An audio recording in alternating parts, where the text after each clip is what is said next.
You are always manifesting in your life at every single moment. And I don't mean like you just sit there and then you close your eyes and you say, universe, I want to become a millionaire. And then you wake up the next morning and there's $1 million in your bank account. You are always creating your future with every single thought and every single belief and every single action that you take. The question is, are you doing it on purpose or are you doing it on autopilot? Because most people are doing it on autopilot. And you don't need to read a book on how to manifest or any of that type of stuff because you've been doing it your whole entire life.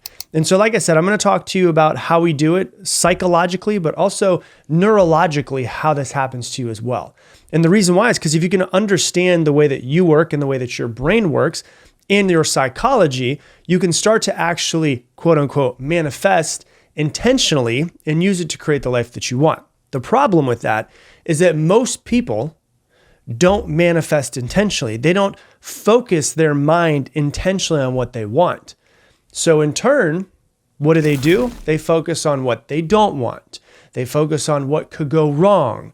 They focus on all of the things that they're afraid of and trying to protect themselves and trying to plan ahead so that they don't get caught off guard. They focus too much on what happened in the past so that that thing in the past doesn't happen again in the future. But I want you to understand this. What you focus on will actually create in reality. Whatever you focus on most, you will create in your reality.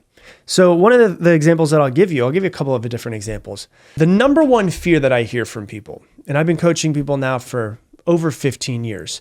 The number one fear that I hear from people is the fear of failure. People are just so afraid of failing. And I coach business owners, and I've been coaching business owners for years. So business owners, CEOs, high-level executives. Why do I coach them? Well, because 99% of the reason why a business fails has to do with the mind of the person who runs it, the mindset of the owner or the mindset of the CEO. So, when you start a business, you're excited. You're full of vision. You're full of possibility, everything that could happen. But then as you get further down the road, your focus goes from possibility and starts to drift off course a little bit. Well, what if this business flops? What if it fails?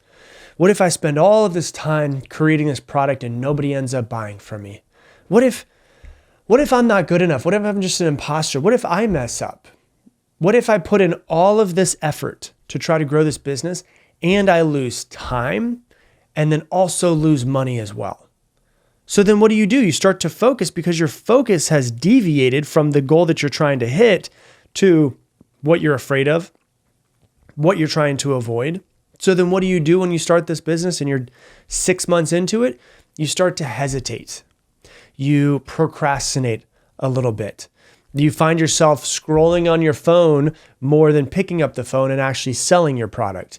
You tend to overthink every action that you are about to go into instead of actually acting in some sort of way and creating the business that you want. And so if you do this long enough, eventually things stall. The sales will start to slow down and eventually the business dies. And the reason why was because the thing that you are focusing on the most, the thing that you were fearing the most, you created. Because you will create in your reality whatever you focus on most. So you're so afraid of the business failing, all of these little teeny tiny things happen. You procrastinate, don't take enough action, and slowly but surely what happens? The business fails. You created your reality. Your focus became your outcome. Another example that I like to give that will, take it out of business in case you're not a business owner. Relationships. We're all in relationships with other people. It's just the relationship is just how you and another person relate. But let's say that we're talking about a romantic relationship. Maybe you've been in a relationship before, you've been so in love with somebody, and then they just fell out of love. Or maybe you were cheated on. Or maybe you were just ghosted. They just left you on red and you never heard from them again. So you get into your next relationship. Maybe you take some time to heal and you're like, okay, I'm ready to get into my next relationship. So you get into your next relationship and this time you're laser focused on keeping this person. You're focused on you being what they need. You're focused on not messing it up. You're focused on, trying really hard, to keep this thing going and to keep it afloat. And in doing that, you forget to actually be you, which is who the person's supposed to be falling in love with, right? You, not this person that you feel like you need to be. And what happens, ironically, because of that, your energy feels off. And because your energy feels off, that person senses it. So their energy is a little bit off when relating to you. You start to get a little bit too needy. The connection between the two of you starts to fade, and not because either one of you can really put a finger on what went wrong. It's not like you did something bad or they did something bad. The connection just kind of faded because it's not there, because you weren't there. Like you, as you truly are, your true self was not there. And they were trying to connect with a fake version of you, but they didn't feel for some reason, whether it was consciously or unconsciously, that there was any sort of connection. And so you weren't wrong to want love, but your focus was so fear-based and it wasn't heart-based in some sort of way. And so what happens? You're so afraid of being alone, or you're so afraid of being left again, that what happens? You end up creating the reality that you are most afraid of and you are most focused on. So let's think about this for a second, because the first thing that I always think about when I work with humans is like, why? Why would we focus on the wrong things? Why would we focus on the negative and not the positive? Well, I want you to understand that negative and positive are just labels that we as humans put onto something. But when we say something's negative, it's really what we're trying to do is protect ourselves a lot of times. That's what it comes down to. You're trying to protect yourself from being hurt when your business fails. You're trying to protect yourself from being left with someone that you fall in love with. The human brain is wired for protection, not expansion. I always say that our greatest strength is our greatest weakness. The thing that kept our species alive was that our brain was wired for protection. We could look into the future and we could see what we wanted to do and how we wanted to make sure that if we went this way, we got around the lions that were over to the side. So our greatest strength is our greatest weakness.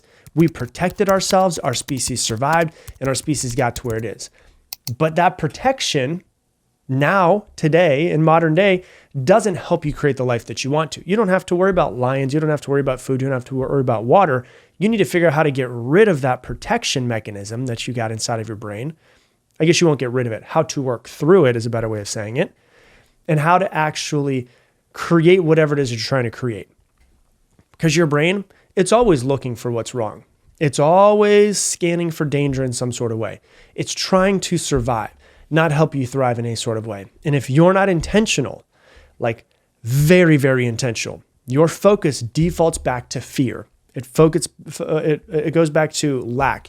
It goes back to your old patterns. And so why does it do this? Well, when you start to look at your brain neurologically, there's a part of your brain that's the most important part of brain of what we're going to talk about today, which is called your reticular activating system. And if you've never heard of it before, if you have heard of it before, I'm going to explain it probably more in depth than you may have heard before. But if you've never heard of it before, your reticular activating system is basically your brain's filter. At 1 second, like 1 second right now, there's 11 million bits of information that are bombarding your brain and body through all 5 of your senses. 11 million. Like if I say right now, think about the feeling of the bottom of your right foot. You're now thinking about the bottom of your right foot. That was always coming in, but you weren't paying attention to it. You were filtering it out. Now, if I say, think of the feeling on, your left thumb. Well, now you can feel what it feels like in your left thumb. You weren't thinking about that just 5 seconds ago, but now you are. That feeling was always coming in. Your brain was filtering it out. So it goes from 11 million bits of information, and it only allows approximately 50 bits of information into your conscious awareness every single second. That's 0.00045% of incoming data. So most of what happens in your world is filtered out.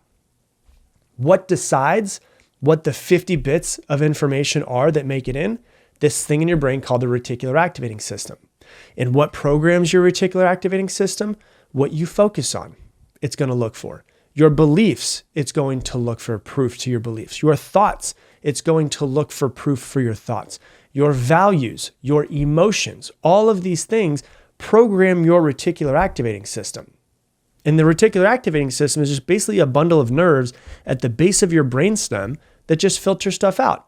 It just allows information in that's relevant to you, and it filters out the rest. The key part is relevant to you. If you think I'm an idiot, you're going to find all of the ways that you're an idiot. If you think I'm unlovable, you're going to find all of the ways that you're unlovable. If you think that I'm not smart enough, you're going to find all of the ways that you're not smart enough. And when you focus on what you're afraid of and what you're trying to avoid, and you focus on failure, your reticular activating system basically scans your environment and it scans your past for proof that you're a failure if you're focusing on failure. You see what I'm talking about here? And so you have to understand that there's this thing that has to be programmed. Same way that if you think of a computer, you got to go into a computer, program what you want it to do. It's the same thing. You've got to kind of go into the computer of your own brain and program what you want it to focus on so that it finds it. I remember I had a call probably 3 months ago at this point, and it was someone that was in Mindset University, this program that I run where we meet twice a week and for an entire year, and we do coaching sessions every single week, twice a week. And I already said it. You can learn more about it at mindsetmentor.com if you want to. But when you focus on something, you're going to find it. And one of the ladies had asked the question. She said, "Rob, I just don't trust myself." And I was like, "Okay, why don't you trust yourself?" And she said, "I don't trust myself because, I used to be addicted to alcohol." I said, "Okay." I said, "Why else?" And I don't trust myself because I went through a divorce 6 years ago. I was like, "Okay." So those are reasons why she doesn't trust herself. Those were right in the front of her mind, and they were very easy for her to pull up when I asked her the question. And I said, "I'm curious. If there was any reason to trust yourself, 2 reasons, give me 2 reasons why you should trust yourself." And she's like, well, let me think about that. She's like, "Well, number 1, I used to be addicted to alcohol, and now I'm not addicted to alcohol, and I've been sober for 12 years. I was like, "Okay, that's a pretty good one. What else?" She goes, "I lost 100 pounds and I've kept it off for the past 5 or 6 years. I was like, "That's pretty damn good too." So you're telling me you don't think you can trust yourself, but you overcame an addiction to alcohol, which is very hard to do, and you lost weight, 100 pounds, and kept it off, which is very hard to do. Both of those 2 things sound to me like you should be able to trust yourself." And she's like, "Oh my God, you're right. I never think about how I did those before." And I was like, the reason why is because you're filtering out the reasons why you should trust yourself, because your belief is that I can't trust myself. So top of mind, you're thinking of all the reasons why you shouldn't trust yourself. So when you focus on something, you're going to find it. And when you find it, you're going to take action towards whatever you're focusing on. When you focus on opportunity, your reticular activating system picks up on signals or people or opportunities or possibilities in your day-to-day life that maybe you wouldn't have noticed before. Your reticular activating system is basically the ultimate bouncer at the door. It decides what is important to you and important enough to let in and what else to completely ignore. So if you're focused on fear, you'll filter and just find everything that's a threat in your life. If you're focusing on gratitude, you'll filter and find everything in your life that's blessings. If you're focusing on opportunity, you'll spot opportunities in your life everywhere. If you're focusing on rejection, you're going to see why you're rejected all over the place. You're not really seeing reality. You're seeing a curated feed that your brain thinks that you care about based off of what it's going to go through based off your reticular activating system.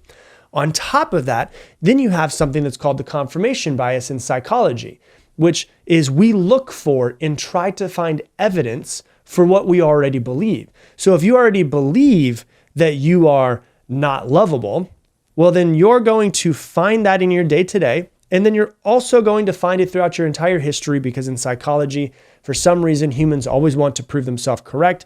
And through the confirmation bias, we're trying to confirm our beliefs. Our brain is not going, "Hey, is my belief helping me or not?" It's going, "I've got a belief, I need to prove it true.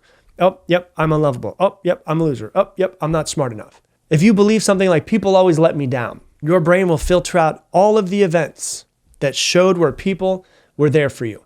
And it will only find the events that show that you are not able to trust people, that people will always let you down. It'll filter out all of the times when people were there for you. And this is how your focus becomes a reality. This is a self-fulfilling prophecy. And so what you need to do is a couple different things. Number 1 is you need to become very self-aware of what you focus on consciously and unconsciously about yourself and about the world throughout the entire day. Because I guarantee there's some stuff that's really good, and I guarantee there's some stuff that definitely need to be adjusted. And so if you think, you know what, I'm focusing on the fact that I'm so afraid my business is going to fail. I promise you, if you're focusing on that, you're going to get that, whether it's a month from now, whether it's a year from now, whether it's 2 years from now. You're going to get that thing. So you need to figure out and become aware of what it is that you're currently focusing on. That's step number one. Step number two is you've got to figure out what it is that you need to focus on in order to get the life that you want. So you say, okay, in order for me to grow my business to $1 million a year, parts of me are going to have to die off. I'm going to have to change. I'm going to have different beliefs. I'm going to have different thoughts. What are the things that I need to believe and say to myself over and over again in order to actually create this $1 million a year business? Because your beliefs, just FYI, something that you believe, your belief is just a thought that you've been thinking long enough that now you think it's true. You've just been thinking that you're a loser or a failure or whatever it is for so long that you just think that it's true now. It's not objectively true. You just think it's true because you've been repeating it for so long. So if that's the case, why don't I change my thoughts, repeat them over and over and over again, and eventually I'll start to believe them? Because all you're really doing in this case is you're kind of just brainwashing yourself. I wish that every person would take very seriously their own brainwashing. Because if we're not, we've been brainwashed, accidentally by our parents, by society, by ads, by social media, other people, all of that stuff. Very rarely do we sit down and go, okay, from this moment forward, I'm going to brainwash myself. I'm going to wake up every single morning and I'm going to figure out what I need to say to myself, what do I need to think, and what do I need to actually believe in order to create the life that I want. I need to be in charge of my own brainwashing. And so that's the second step there. And the third step is you need to do this. You need to become hardcore about it. You need to do this every single day, multiple times a day. Every single morning, you say, you're basically waking up in the morning, you're sitting down at your computer of your brain, you're saying, I need to program myself for something today. What do I need to think? What do I need to believe? What do I need to search for people, places, opportunities, all of those things? I'm going to program my reticular activating system to think the way that I want to think and to search for what it is that I want to prove to myself. Whether that's I'm lovable, I'm not a failure, I'm good enough, I'm going to grow a multi-million dollar business. Because whatever you focus on, you will get in your life. And the way for you to actually get whatever it is that you want is to have whatever it is that you want as this magnificent obsession that you think about all day long, so much so that you actually start to believe that it's true. And then you start to believe that it's true and you start to actually go, oh my God, if this actually might be true, then maybe I should take some action towards it. So therefore, you're not holding yourself back from going and getting it. You're actually taking action towards the thing that you're trying to create. So how do you get whatever you want? You unprogram all of the stuff that you've been unconsciously telling your reticular activating system for years and years, and you start to reprogram all of the stuff that you want your brain to believe, the stuff that you need to believe about yourself, about the world, about business, about love, whatever it might be. And you program that into yourself every single day, every single morning, multiple times a day if you need to just get really hardcore on it. And eventually what happens? You do get what you want. Hey, thanks so much for watching this video. Based off of what you watch, YouTube thinks that you should be clicking this video and watching this one next. And if you want to subscribe so you don't miss any more videos, click that button right there.